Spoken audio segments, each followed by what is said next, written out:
ನಮ್ ಸುಕ್ಕು. ಹಲೋ ಸುಕ್ಕು, ನಾನೇ ನಿನಗ್ ಫೋನ್ ಮಾಡ್ಬೇಕು ಅಂತಿದ್ದೆ ಕಣೆ, ನೀನೇ ಮಾಡ್ದೆ. ನೀನ್ ಹೇಳ್ದಾಗೆ ನಾನು ವೀರಣ್ಣವ್ರ ಮನೆಗ್ ಹೋಗಿದ್ದೆ. ಗಂಡ ಹೆಂಡ್ತಿನ ಇಬ್ಬರನ್ನೂ ಮುಂದೆ ಕೂರಿಸ್ಕೊಂಡು ನಮ್ ಸುಶಾಂತ್ಗೆ ಹೆಣ್ ಕೊಡಿ ಅಂತ ಕೇಳ್ದೆ. ನೀನ್ ಹೇಳ್ದಾಗೆ ಅವ್ರ ಕೋಪನೂ ಮಾಡ್ಕೊಳ್ಳಿಲ್ಲ, ಹಾಗಂತ ಸರಿ ಅಂತಾನೂ ಹೇಳಲಿಲ್ಲ ಕಣೆ. ದೀರ್ಘವಾಗಿ ಯೋಚನೆ ಮಾಡ್ತಾ ಕೂತ್ಬಿಟ್ಟಿದ್ರು. ಸುಕ್ಕು, ನನಗನ್ಸತ್ತೆ ಈ ವಿಷಯದಲ್ಲಿ ಅವರು ಮನಸ್ಸು ಮಾಡ್ಬೋದು ಅಂತ. ಸುಶಾಂತ್ ಬಂದ, ಒಂದ್ ನಿಮಿಷ ಇರು, ಮಾಡ್ತೀನಿ. ಬಾಪ, ಯಾವಾಗ ಬಂದೆ? ನಿನ್ಗೆ ಕಾಫಿ ಮಾಡ್ಕೊಡ್ಲಾ, ಟೀ ಮಾಡ್ಕೊಡ್ಲಾ, ಇಲ್ಲ ಜ್ಯೂಸ್ ತರ್ಲಾ? ಇರು ಒಂದ್ ನಿಮಿಷ. ಎಲ್ರು ನನ್ಗೆ ಬಿಸಿನೀರು, ತಣ್ಣೀರು, ಕಾದಾರ್ಸಿದ ನೀರು ಎಲ್ಲ ಕುಡಿಸ್ತಾ ಇದಾರೆ. ನೀನೊಬ್ಳು ಕಮ್ಮಿ ಇದ್ದೆ. ಯಾಕೋ ಯಾಕೋ ಹಾಗಂತಿದ್ಯಾ? ಯಾಕಾಗಂತಿದ್ಯಾ ಅಂತ ಕೇಳ್ತಿದ್ಯಲ್ಲಮ್ಮ, ನಿಂಗ್ ಗೊತ್ತಿಲ್ವಾ? ನನ್ಗೆ ಅರ್ಥ ಆಗ್ತಿಲ್ಲ ಸುಶಾಂತ. ಅಮ್ಮ, ಈಗ ಸುಕೃತನ್ ಜೊತೆ ನೀನ್ ಫೋನಲ್ಲಿ ಏನಂತ ಮಾತಾಡ್ದೆ? ಹೇಳಮ್ಮ, ಏನ್ ಮಾತಾಡ್ದೆ? ಅದು ಅದು ಅಮ್ಮ, ಮಾತನ್ನ ನುಂಗ್ಬೇಡ. ಏನ್ ನಡೀತು ಅಂತ ನಂಗೆ ಪೂರ್ತಿಯಾಗಿ ಹೇಳು. ಏನಿಲ್ಲ ಕಣೋ ಮಗ್ನೆ, ನೆನ್ನೆ ರಾತ್ರಿ ನಾವೆಲ್ಲ ಕೂತು ಊಟ ಮಾಡ್ತಿರೋವಾಗ ನಿನ್ ವಿಷಯ ಬಂತಾ? ಯಾವ ವಿಷಯ? ಯಾರು ತೆಗ್ದಿದ್ದು? ನಿನ್ ತಂಗಿ ಸುಕೃತ ಕಣೋ. ಸುಶಾಂತ್ ಅಣ್ಣಂಗೆ ರಾಗೆ ಇಬ್ಬರಿಗೂ ಇಷ್ಟ ಆಗೋ ತರ ಅರ್ಚನಾನ ಶಾಂತಿ ಅತ್ತಿಗೆ ಜಾಗಕ್ಕೆ ತಂದ್ಕೊಳ್ಳೋದಕ್ಕೆ ನಾವೆಲ್ಲರೂ ಯಾಕೆ ಯೋಚನೆ ಮಾಡಬಾರ್ದು? ನಮ್ ಸುಶಾಂತನ್ಗೆ ನಿಮ್ಮನೆ ಮಗಳು ಅರ್ಚನನ ಕೊಟ್ಟು ಮದುವೆ ಮಾಡ್ಕೊಡ್ತೀರಾ? ನಿಮ್ಮ ತಂಗಿ ನಮ್ಮನೆಗೆ ಯಾಕೆ ಬರ್ಬೇಕು? ಅದು ಅಲ್ಲದೆ ತದ್ರೂಪ ನಮ್ಮ ಶಾಂತಿ ತರನೇ ನಿಮ್ಮ ತಂಗಿ ಯಾಕಿದ್ದಾಳೆ? ಅವಳು ನಮಗೆ ಯಾಕೆ ಹೆಲ್ಪ್ ಮಾಡಿದ್ಲು? ಇದನ್ನೆಲ್ಲ ನೋಡ್ತಾ ಇದ್ರೆ ಇದ್ರ ಹಿಂದೆ ಏನೋ ಇದೆ ಅಂತ ನಿಮ್ಗೆ ಅನ್ನಿಸ್ತಾ ಇಲ್ವಾ?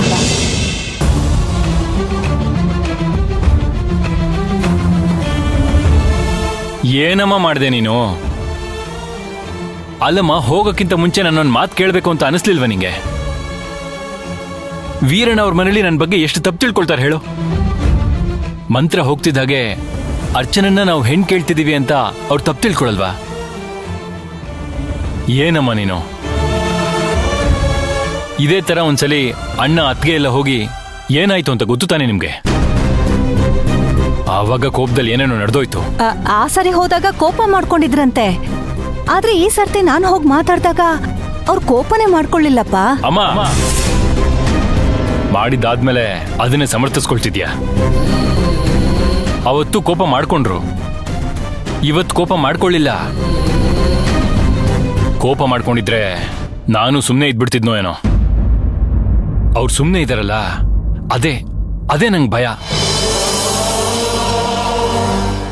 ಏನಮ್ಮ ನೀನು?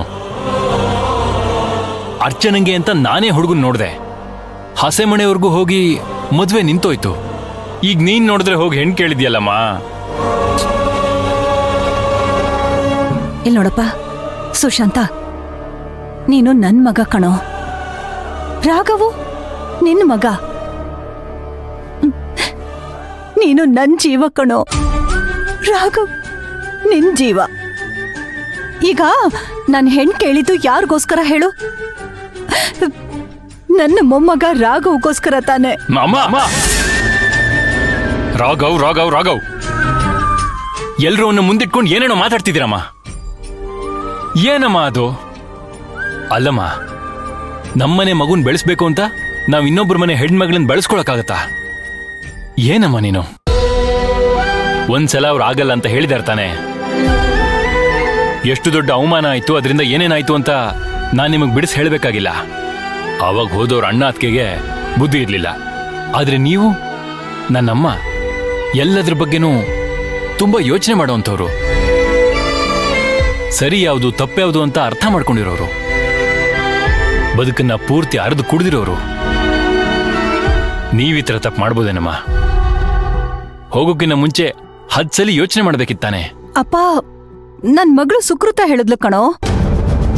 ಅವಳು ಹೇಳ್ದಾಗ ನನ್ಗದ್ ಸರಿ ಅನ್ನಿಸ್ತು. ಏನಾಗತ್ತೋ ಒಂದ್ ಮಾತು ಕೇಳ್ಬಿಡೋಣ ಅಂತ ಹೋಗಿದ್ದೆ ಅಷ್ಟೇ. ಆದ್ರೆ ನೀನ್ ಈ ತರ. ಅಮ್ಮ, ನಿಂಗೆ ಗೊತ್ತಿದ್ದು ಮಾತಾಡ್ತಿದ್ಯೋ ಗೊತ್ತಿಲ್ಲದೆ ಮಾತಾಡ್ತಿದ್ಯೋ ನಂಗೆ ಗೊತ್ತಾಗ್ತಿಲ್ಲ. ಎಷ್ಟು ದೊಡ್ಡ ಪ್ರಮಾದ ಮಾಡಿದ್ಯಾ ಗೊತ್ತಾ ನೀನು? ನನಗೆ ಯಾವ ಮುಖ ಇಟ್ಕೊಂಡು ಹೋಗಿ ಅವ್ರ ಹತ್ರ ಮಾತಾಡ್ಲಮ್ಮ? ಅಯ್ಯಯ್ಯೋ, ನೀನ್ ಮುಖ ಮುಚ್ಕೊಳ್ಳೋಂತ ತಪ್ಪು ನಾನೇನು ಮಾಡಿಲ್ಲ ಕಣೋ. ಅಮ್ಮ, ನಿಮ್ಗೆ ನನ್ನ ಮನಸ್ಥಿತಿ ಅರ್ಥ ಆಗ್ತಿಲ್ಲಮ್ಮ. ಇನ್ ಯಾವ ರೀತಿ ಹೇಳ್ಬೇಕು ನನಗೂ ಅರ್ಥ ಆಗ್ತಿಲ್ಲ. ಆದ್ರೆ ಒಂದ್ ನಿಜಾಮ,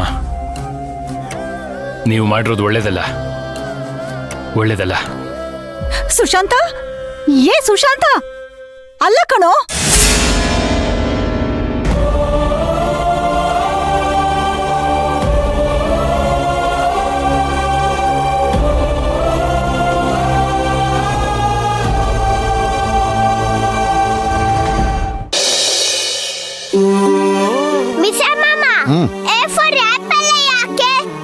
ಗೊತ್ತಿಲ್ಲ ಕಂದ, ನಾನು ಓದುವಾಗ್ಲಿಂದಲೂ ಎ ಫಾರ್ ಆಪಲ್ಲೇ.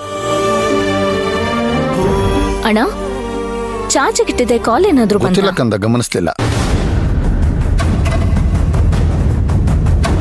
ರೀ ತಗೊಳ್ಳಿ.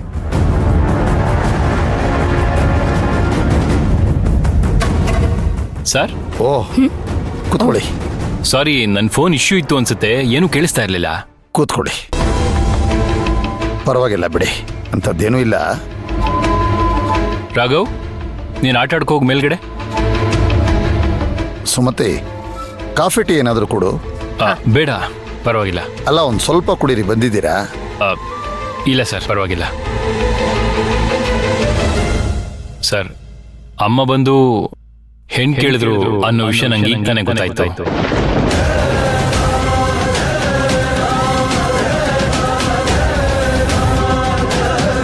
ಅದು ಅವರಿಂದ ಆಗಿರೋ ದೊಡ್ಡ ತಪ್ಪು. ಅವ್ರ ಪರವಾಗಿ ನಾನು ಕ್ಷಮೆ ಕೇಳ್ತೀನಿ ಸರ್.